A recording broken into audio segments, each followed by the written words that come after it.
My house cleaner's boyfriend is a plumber. I happened to need a plumber yesterday, so I love it when things like that fall into place. Worms, wheelbarrows, and dirty fingernails. Hello, new life. I love your new life.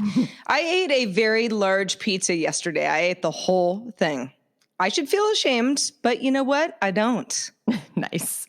I love it when you sign up for services and then you forget to use them, so you're basically just burning money. I love that too. Have such a good day.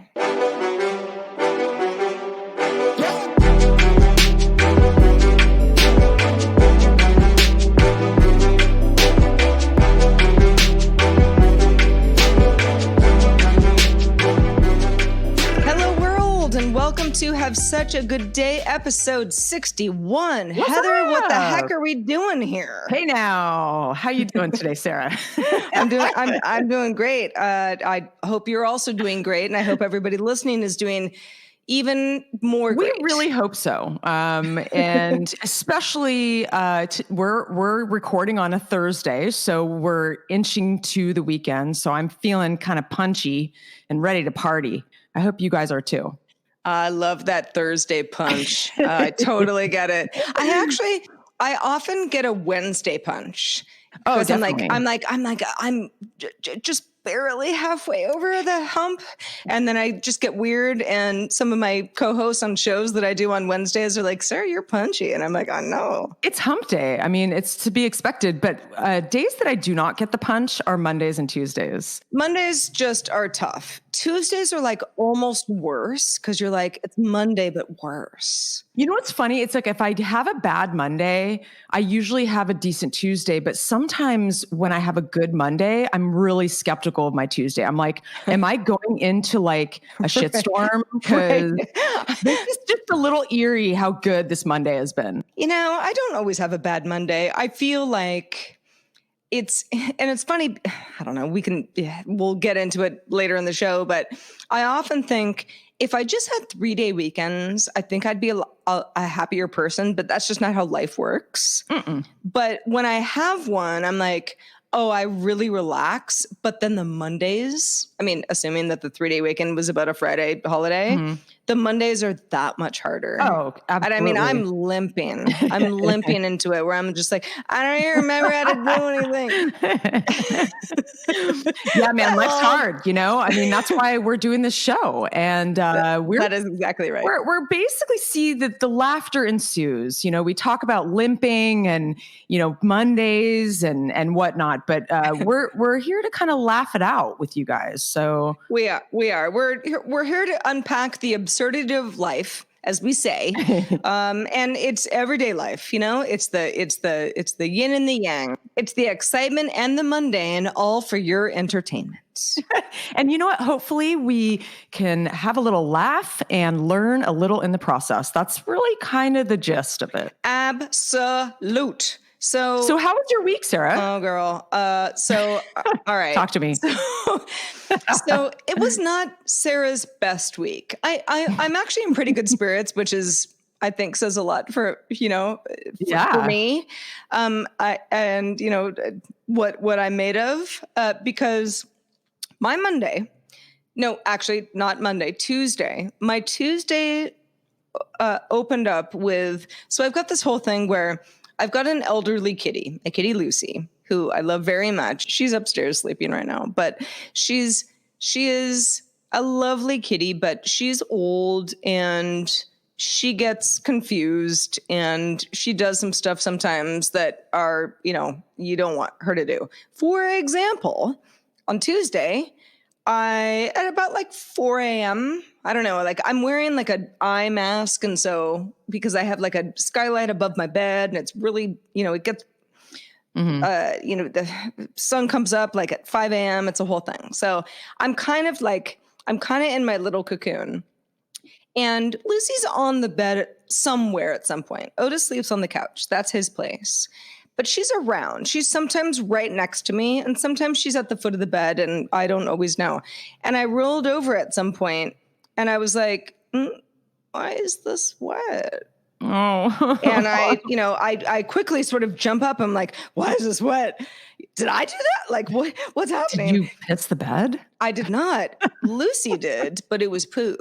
Oh. And it was Rennie poop, Heather. Oh. And I rolled into it in my own bed, like up by the pillows. On your nice sheets that we've talked about a lot on the show. We have. I have since bleached them to fucking back, and we're good to go. But I might like have to get a new mattress. Like it's I don't know. People sort of go like, "Oh, that sucks. What a shitty situation." And I'm like, "Yeah, I mean, I don't know what to do about it. I mean, I'd love her. I'm not throwing her out." What did you end up doing? Well, at that point in the morning, I stripped the bed. I laid back down on the couch because I mean, it was 4 a.m. I needed to get a little bit more shut eye, but I was just like upset about it. And so I didn't really sleep. And yeah, the sheets were like by the bed. So here's the thing. Here's the fun rub of this whole thing is that because I live on a site where there's an Airbnb and we have a washer and dryer. They're very nice, but there's just one washer and dryer. I technically have the right to use the washer and dryer anytime anyone else wants them, but I tend to do my laundry between guests because I just don't want to be up in their space. And, I know that they don't want me to be in there. It's just kind of like intimate stuff. So when this happened, there were guests here and I'm like, well, what am I going to do? Just like burn all my bedding? Like, it's got to get out of my house. Like, where do I put it? I can't really wash it without like explaining to everybody what happened. And that's weird. And I want to do that. So I ended up putting it in a large trash bag and kind of in this area of the property where nobody goes. So it was like I was kind of hiding a dead body a little bit. But I think it's fine. And I don't know. Did you end up washing it? Yeah. Oh, yeah. Well, okay. The guests that were here on a couple days ago have since left. It's very helpful. Do you guys have a hose out there? You could have hosed it down. Yeah, I mean, it needed more than a hose. Well, of course. I mean, ultimately you could, but the hose could do the first step. The first, yeah. That probably would have been a good idea, but even so, it's like, well, but then where's it running off to? Yeah, that's true. The whole thing's super gross. Here's Otis just being like, I mean, I'm supposed to be the dirty one. I don't even do things like that. Lucy's like, F you, I'm going to poop in your bed, in your face. That's kind of the ultimate. Like you've had some, there's been a lot of stories you've told over the years, including one where a lady pooped on the plane and you were stuck on the plane with her. Pooping grandma, as I like to call her. Well, before we move on, because I don't want to make this a whole thing about Airbnb stuff. And I do try to, when I tell stories like this, I never want to call anybody out, because privacy is important and whoever's here and, who I'm interacting with is none of our concern. So I'd want to make that clear. However, this is a really good one. So I've got 2 sets of people who come to clean the house, like deep clean, COVID-19 stuff. Mm-hmm. And they're both great. One of those people happens to be like staying here right now as a guest. And she was like, I love the house. I'm there all the time. I mean, I'd want to stay here with my family. Would that be cool? And I'm like, of course, that's great. So anyway, she's here.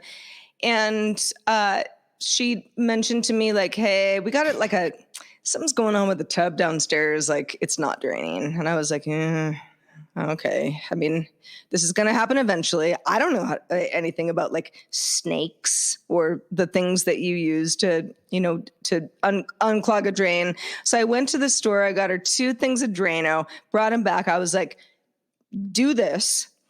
And we're on septic. It's like frowned upon, but do it. Just do it. In the interest of time, and let me know if it doesn't work. She says, didn't work. I'm like, all right. So my other house cleaner happens to have a boyfriend who is a plumber. So I was like, hey, can you guys come out? Super last minute. Really sorry. So convenient. So convenient. I know. And like, I love all these people. So it was like, this is just great. They were like, you have friends in high places, Sarah. Friends in high places. Got to have a plumber on speed dial. So, so I scheduled them for yesterday. I'm kind of like getting out of work. And so I'm not like totally like understanding what's going on, but I knew what time they were supposed to get here. So a car pulls up at the time they were supposed to get here, and he gets out of the car, and I'm like, yo, yeah, they got to drain the tub, and it's a whole thing. And he looks at me and he's like, what the fuck are you talking about? Like, I've only been a plumber's apprentice for 8 days. And I'm like, why would you come here then? We're supposed to pay you to like fix the tub. And he's like, what are you talking about? The people staying here, other house cleaner and her family, she comes out. She's mad at this point because she's like, I want to take a shower. And she's like, get out of here. You're not even a plumber. Oh. And then it turns out that he's her daughter's friend. And she just didn't know he was dropping by. What? And he just happened to be a plumber's apprentice. And I thought he was the plumber that I had booked. A plumber's apprentice? I didn't even know that was a thing. Well, I think when you're getting started, you're learning the ropes, whatever. So this poor guy, I'm like, oh my gosh, mistaken identity. I'm so sorry. You're not actually the plumber. That is probably a person who's coming shortly. Then they come up and they're like, hey, we're ready. We're ready to unclog all your tubs. So that actually happened. It was a shit show. And I'm being literal. Quite literal. I mean, it was sort of like a double shit show. I kind of had to laugh about it at a certain point because I was railing on this poor guy who was coming to like hang out with his friend and probably go swimming. And I'm like, we need a plumber. And he's like, I don't really know what I'm doing yet. Did this happen on Monday, Tuesday, or Wednesday? It was yesterday. Okay, so it was a Wednesday. It was a hump day extraordinaire, Heather. But enough about my week. How has yours been? Yours? It's been pretty good. It's funny. I'm not really like, I don't have a full-time job right now. I'm doing like lots of projects, but I'm really busy, and it's kind of fun because I'm kind of, I'm dabbling in all kinds of things right now. It's pretty cool. One of those things is, we live parallel lives, Sarah, as always, by total coincidence. Yeah. But I am currently taking over our vacation rentals, and I spent a lot of time going through the Airbnb, updating photographs. We've got VRBO. We've got like a lot of different websites that we use, and just, all the information, just updating all that stuff, kind of helping my dad. I think I'm more of a tech savvy person in the family, so I'm helping out with that stuff. But, I wanted to bring up, we talked about this a little bit in our last show, but since we're still kind of in mid-pandemic, I'm really curious about what all of you have been going through. One thing that happened to me that ended up being quite a silver lining, or a blessing in disguise, however you want to put it. I wanted to talk about what happened to me that was a really positive outcome from crappy circumstances. Speaking of crap. And then I want to know what happened to you guys, because a lot of times, when bad things happen, there's a small good thing. Maybe you got closer to your husband or your wife or your kids because you guys were home all the time. Maybe you learned how to cook. Maybe, there's all kinds of things. You learned a new hobby. I'm pretty sure that we could all find a silver lining in this huge mess that is the world right now, whether it's really small or maybe really big. So the one that happened to me that I never really anticipated was I ended up, when shelter in place first happened, I ended up driving up to Northern California to stay with my dad on his property in Trinidad. We talked about this on the last show. We drove up together and we didn't know how long we were going to be here, but we ended up being here together about 2 months. We thought it was going to be 2 weeks. We packed for 2 weeks. It ended up being 2 months. And I've never my sister and I are close, very close actually. But we don't spend a lot of time together. We live in separate cities. Yeah, physically. You're more, remote texting and that kind of thing. Yeah, and we talk on the phone a lot, and we have a lot of in common, and we view the world in a very similar way, and I'm really grateful for that. Have a similar sense of humor, so we talk a lot. But over the years, I mean, I have not spent this amount of time with her ever. The last time I did that was when I was 18 or 17, when we were teenagers, when we actually lived under my parents' roof. And so it was kind of a trip because I never really thought about it that way, but I would never, ever really imagine a scenario where I would be spending that much time with her. Yeah, sure, maybe we've spent 36 hours together over the weekend at a spa over the years, but nothing like this, where we're eating dinner almost every night together.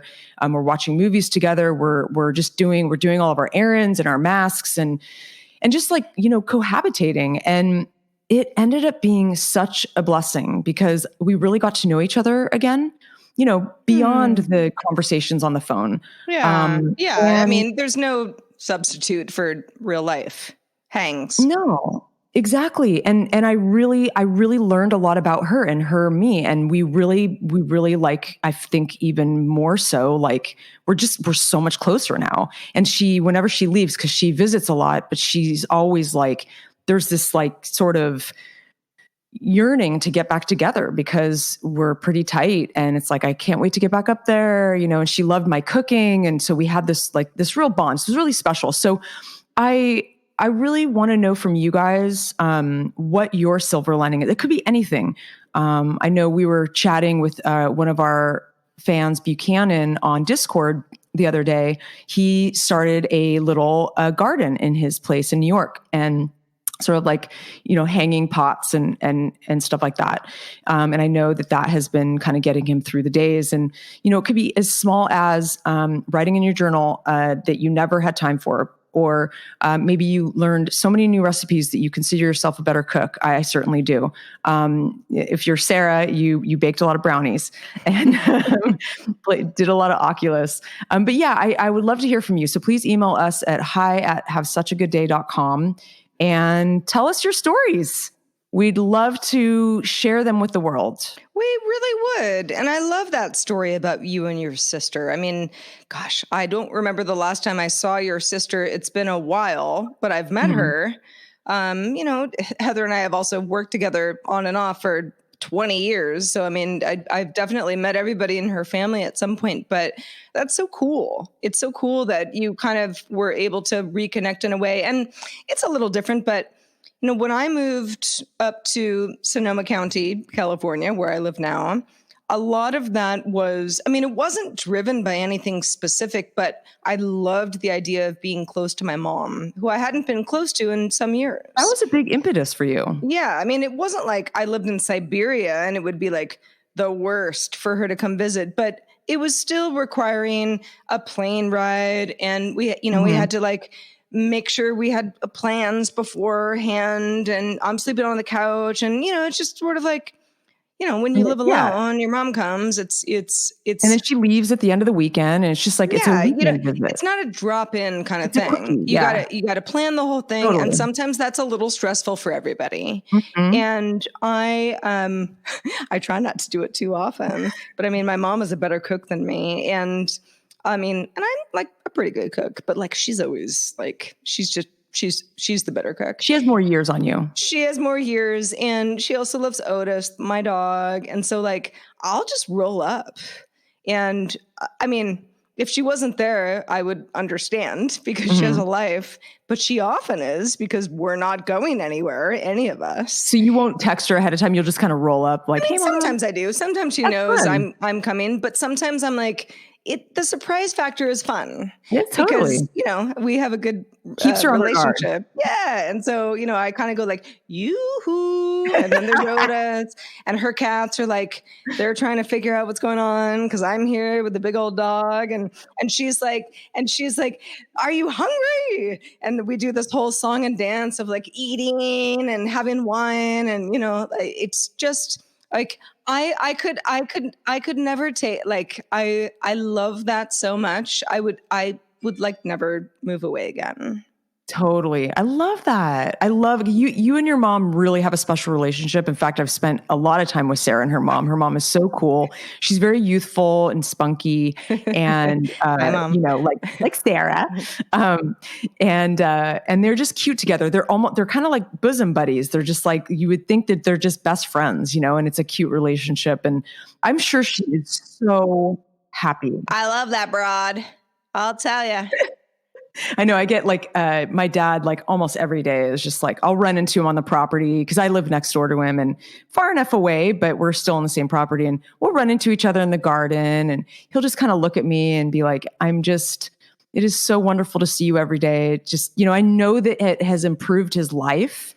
And he's done a lot for me. I mean, I'm his kid. He's raised me. He's gotten me out of binds, and it's it's time for me to be here and help him. And I think that's so great. That makes my heart happy. I really do. And listen, I know people listening to the show, not everybody has a cool relationship with a parent or both parents, or they're not around or whatever. I am very, very lucky to have my bosom buddy, as you mentioned. It means a lot to me because I'm not a spring chicken either. It's yeah. As time goes on, I'm like, I want to be around people I love, period. Absolutely. 100%. And you realize more as you get older, that time moves faster. I mean, I feel like these days go by a lot faster. The more time you have behind you, things just speed up. And, you realize how quick things go and how you really have to embrace every day and, be around the people that you love to be around the most. I know that some people, you've been living with family, and how's that going? I mean, I know there's ups and downs, obviously, but. And honestly, we are so aware that you might be like, this fucking sucks. Of course. I really hate this. I'm sort of forced into a relationship, whether you're living with family members or doing some sort of level of childcare that you don't, feel totally comfortable with. And there's no real end in sight for when schools are going to open up again, depending on where you live, of course. But that is real stuff. Everyone I know who has kids, particularly young ones, are like, I don't even know what we're doing right now. No, everybody's living on the edge right now. We can't make any plans. I had a friend call me from Spain yesterday who she lives in the States, but she just kind of took off because she couldn't handle being in California. And she kind of called me and was like, where do I move, Heather? Where do I go? What should I do? And she has all of her stuff in storage in Los Angeles, and she doesn't want to go back there because of just everything. And it's like, I don't know. I mean, I'm like, just, go be near your family, rent a place, in a safe area, and just kind of hunker down until things figure themselves out. Yeah. And quotes around family, be near people who lift you up, 100%, who make you happier. I definitely thought about that because how apps they'll be like, hey, 8 years ago, want to see your memory? Yeah. Yeah, that kind of thing. And sometimes I'm like, probably an ex-boyfriend involved. I don't really want to see it. But sometimes I'll click on it and I'll be like, oh yeah. Sometimes it's a warm and fuzzy thing. That was a fun day. Totally. Today, the memory that I got was from the Sonoma County Fair. This is not even when I lived in Sonoma County, which, again, Northern California, north of San Francisco. But I lived in San Francisco at the time, and a bunch of friends of mine and we all went to the fair. We got funnel cakes, and we did, really fun. Antique photos, where we look all old timey. I love those. And we rode the zipper, and it was so fun. And I had taken a photo of a ride, and I was like, wow, I mean, when do we get to do that again? I know. And I'm not, believe me, I'm the last person to try to push this on anybody. In fact, I don't like being around a lot of people, period, but specifically not now. But I'm like, that just, I don't know, like as a kid, that was my favorite thing, to go to the county fair in the summer and eat cotton candy, and just the fact that kids aren't doing that. No. And the thing that's scary to me is that memories, when you look back on your life, which you start to do more than anything, like when you get in your 40s, your little pointers, like when you think back in your memory, you're like, okay, there's certain memories that stand out, right? Because you can't remember everything. You only have certain capacity in your brain. And what's sad is that we're not really making memories right now. We're online. We're Zooming. I mean, the memories that I remember are the vivid ones of traveling, going to the fair with friends, doing things with people and having dinner parties and going out and having a drink with a friend. And, those are the memories that actually stand out in my brain. So I'm like, what are we going to be looking back on? It's just interesting. Yeah. It's going to really rewire us a bit. Very much so. I mean, going back to my plumber situation, when they came to the house yesterday, like I'm kind of just like the mediary. Like I can't help anybody, but I can book people to help other people. And, they walked up and the person who was staying here was like, hey, thanks so much for coming. Nice to meet you. Puts out her hand and they shake hands, and I'm like, you're not supposed to shake hands. Are we shaking hands? Like what, but that's how weird it's gotten. Like, I'm so used to being like, oh no, don't touch. It's just very divisive. I mean, there are a lot of people out there who are not really taking precautions and they don't think it's as serious as it is. And so, it's really hard to navigate that. Cause I agree that happened to me. A guy kind of reached his hand out and in fact, he was wearing a bracelet that said like, I'm not social distancing, which I think is very interesting. Like he was pretty adamant about like, I'm not following these rules. Cause a lot of people feel like it's a infringement on like their personal freedom. I understand that people feel that way, but I'm like, your freedom is as important as my freedom. So shut the fuck up. I mean, thankfully, that's why it's nice to be in a small town. And I'm sure you're experiencing the same thing where it's like, there's not that as many people. So you're not like, you're not in an area trying to like, you're elbowing people. Like you can keep your distance without really having to, if you're outside wearing a mask, as long as you're 6 feet away. I think the social distancing is the most important thing. Yeah. We can talk about COVID-19 stuff till the cows come home, and we probably will because the cows aren't coming home anytime soon. And that's just the way it goes. The show is about life. And I really want to talk about some cinema. And I know you have stuff to talk about cinema-wise. But real quick, before we move on, just wanted to let everybody know because what we explained last week about moving to Acast, for anybody who does not want or feel that they can be a patron at this time, you get a free show. It may be ad supported. That stuff is automatically inserted. We have no editorial issue with what's going on, and that's by design, so that we kind of just do our show, and that's the way it goes. So if things seem a little different to you, that is why. We currently host havesuchagoodday.com on Squarespace, which is a wonderful platform, and I've used them for years for various entities. We may be moving things around a little bit, just for money's sake. So just so you know, we will keep everybody involved in all of the goings on of the Have Such a Good Day Army and what we're doing on our end. But thanks everybody for your support, and so nice to see so many of the new patrons. And we'll get to that in a minute. But I mean, it just very heartwarming. Very much so. All right, Heather. So let's talk about movies. Well, Giallo. Do you know what that means? I don't. Giallo. Giallo is yellow in Italian. Okay. And it's my favorite word right now. I walk around the house saying Giallo, Giallo all the time. Are you wearing yellow things while you're saying it, or you're just saying yellow? I just love the way it rolls off the tongue. And I'm so excited about this. It's funny. I've always been a movie person. My partner, my boyfriend, is even more of a movie person than me. I mean, this guy knows everything from, just the deep archive. And he has an office down the hall from me, and he installed all these shelves. He has shelves like all over the place that go to the ceiling, and he has the biggest movie collection, DVDs and Blu-rays you've ever seen. Really cool stuff I've never heard of before. So it's been really fun getting kind of an education from him over the last like year or two. And we both like a lot of the same things. There's areas that he kind of veers. He's really into Westerns and action films. I mean, I like action stuff. I'm not a big Western person, but he likes dude films that like he'll watch when I'm out of town or whatever. Right, yeah. Like, what's his name?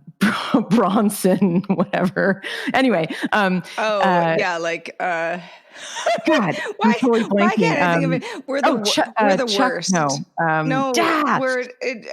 it's 007. Yeah, that stuff. No, I mean, there's that for sure, but there's anyway, there's a lot of that like kind of dude cinema that he watches like on his own, but for the most part we tend to sync up on a lot of genres, and a lot of that is kind of like thriller is one of my favorite genres. I like horror, just depending. I don't love like torture porn and that kind of stuff, but I have a lot of the same tastes as he does. So we've gone through a lot of movies over the years, and so I keep thinking to myself, God, I feel like I've seen all the thrillers. Like, we go back into like the 50s. We go way back. We'll go into other decades and watch everything. Not that we've watched every thriller on the planet. However, I love thrillers so much. He introduced to me this sort of a subgenre that has it's like a whole can of worms. It's like once you enter this subgenre, it's like there's like 100 movies that are this type of movie. And this is the Giallo subgenre? And this is called Giallo. Okay. They're called Giallo. And the term is to describe sort of this subgenre, as I was saying. They're all in Italian or Spanish. They're dubbed, which I always had a hard time with dubbed. Yeah, I don't like dubbed. Really, but I'm telling you, it's different. I can't explain it. It's like, it doesn't really bother me anymore. The way they do it, it actually is fine. It doesn't bother me like it used to. But the reason why it's called Giallo is it's derived from kind of like a cheap paperback, like kind of pulp mystery novels that had yellow covers. And they were popular in Italy.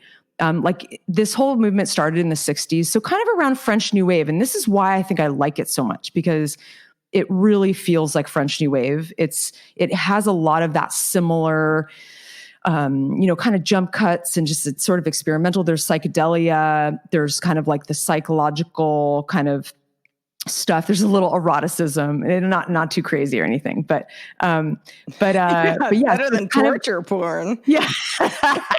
But it's funny. So in particular though, this subgenre is kind of covers sort of like a thriller murder mystery. There's usually like a detective involved. There's usually some kind of murder. There's some kind of like sexploitation. There's usually some like beautiful woman who is, has something up her sleeve, or, there's always a twist in the end. There's a bit of potentially some like supernatural element. It's your favorite, Sarah. Right. This genre was very popular in the 60s, as I said. It peaked in the 70s, and it actually influenced American slasher films, which I think is very interesting. But I highly recommend it to people who are kind of looking for, because I think the thriller genre, I would say that genre might have like the least amount of films. It's kind of a smaller genre. It's not as, you don't have as many options. So if you're really hungry for very entertaining, the entertainment value of these, it's like a page turner. I would equate it to like kind of a page turner book. You start watching it, and it's just, and a lot of them, the last 4 that I watched, are starring a woman called Carol Baker. Some of you might be familiar with her. I wasn't. She's a real blonde bombshell. Nobody more Italian than Carol Baker. Well, she's actually American, but interesting story about her is that she ended up moving to Italy to do these films and like lived in Italy. So she's American. Interesting. Umberto Lenzi is one of the directors. There's many directors. There's Dario Argento. You've probably heard about the Argentos. There's a bunch of directors that do these films, and some of them are in Spanish, Italian. But the Umberto Lenzi's, I just watched like a box set of his with Carol Baker. She's just the lead in all of them. She's pretty great. And so the ones I watched, here are my 4 recommendations if you want to, dive into the subgenre. Take some notes. Yeah. One of them is called Orgasmo. The next one I saw is So Sweet, So Perverse. The next one is A Quiet Place to Kill. And then Knife of Ice. And they have really great covers, like cool, like movie posters. Check them out. I don't know where you can find them. Again, like my boyfriend has these DVDs and Blu-rays. You might have to try to find a way to get them online. You might have to buy them. I'm not sure many would air online, potentially the Criterion channel. But let me know what you guys think if you're at all interested in this, or maybe you know a lot about this. Totally. And I bet somebody does. You're telling me about this for the first time, but there's always someone who's like, oh, the Giallo movies, of course. I love them. Giallo. And what's cool? Those first 4, what I love about them too, is that they take place in Europe, obviously. And a lot of them they have the most amazing like cars. Like, I really miss old cars. So like for me, I'm like, oh, that car is so incredible. Like convertibles, and they're just classic, like, vintage cars, and the outfits. I mean, the wardrobe is incredible, and it doesn't feel like you're on a set, which is another thing I really appreciate. I get tired of Hollywood kind of really highly produced movies where you're like, oh, they're in a green screen stage, they're at a sound stage, like you can just feel it. This doesn't feel like that at all. In fact, I think they shot in literally people's like mansions and houses, and it wasn't such a specific production design that it felt so produced. And they're kind of living well. I would say a lot of them take place on the Mediterranean in like nice houses and with nice cars and clothing, but it's fun. It takes you away. It's like escapism. I mean, Italy, you lovely lady. Yeah. No, that sounds great. I'm literally when we stop the show, I'm going to be like, well, first of all, I'm going to feed my dog, but then I'm going to be like, let me get into some Yellow movie. Look it up, girl. And I'll give you a list because we're watching them. It's like our thing right now. And I will definitely send you ones your way that I think are great. Oh, yeah. Oh, I would love that. Well, for everybody else who's been listening, first of all, we love you. Second of all, if you would like to support us, and I mentioned that there are some different tiers, and that's fine. If you can support us, we would love it so much. Patreon.com/havesuchagoodday is how you can support us. And that's how you get the ad-free show as well. If you can't, aren't in a space to be able to do that, totally understand. That's why we've offered a free version. So you have options, but if you can support us, we hope to be community supported as much as possible. So thank you in advance. Yeah, thank you in advance. And honestly, it feels like a little family. We've got a great little Discord community. Please join us. That's at the $5 level. Let me know if you can't get in. I mean, you shouldn't have any trouble. But I'd like to shout out some new subscribers. Matthew Richmond. Woo! Joey Natividad. Yes. David Colwell. Woo! Tina. Woo! Bob. Ooh. Mike Mills. 120 South Michigan Avenue, who made his way back to us. I know we've talked about him before. Joan and Richardson. Thank you for the email, by the way. We loved it. Oh, yeah. You're super cool. You're the best. Or I think it was on Patreon or whatever. It doesn't matter. But give us a shout out. We'd love to know more about all of you. Yeah, definitely. Especially when you have names like 120 South Michigan Avenue. Joan Richardson, right? I've seen this name before. Woo. Welcome back. David Garver. Also. Yay, David. Welcome, everybody. You guys rock. We're so happy to have you. We really are. Early and often. Hi at havesuchagoodday.com. Please do it. The feedback is kind of what fuels us. So if you ever think like, oh, I had some thoughts on what they talked about, should I send them a note? Please do. Yeah. We would love it. We really would love it. But I think for now, Heather, we're gonna wrap it up. What did I get wrong last week? Put a fork in us. We're done. Yeah. Got it. Yeah. That's the thing you say. But yeah, no, it's been fun, lovely. Sarah. It's been lovely as usual. And it is so nice. It's so nice to be back in the saddle because, again, Heather and I, we're not going to see each other in person very often. So we're going to be very aged by the time we see each other again. This is our outlet. We're going to be 65 years old by the time we see each other next. It's really going to be crazy. My plan is to do a lot of like trips to like Palm Springs with my girlfriends, and just like lay by the pool. So we'll be doing that soon. Yes, we will. Okay. For everybody else listening, thanks so much for being our loyal supporters. We love you so much, and we will talk to you next week. Have such a good day. Have it.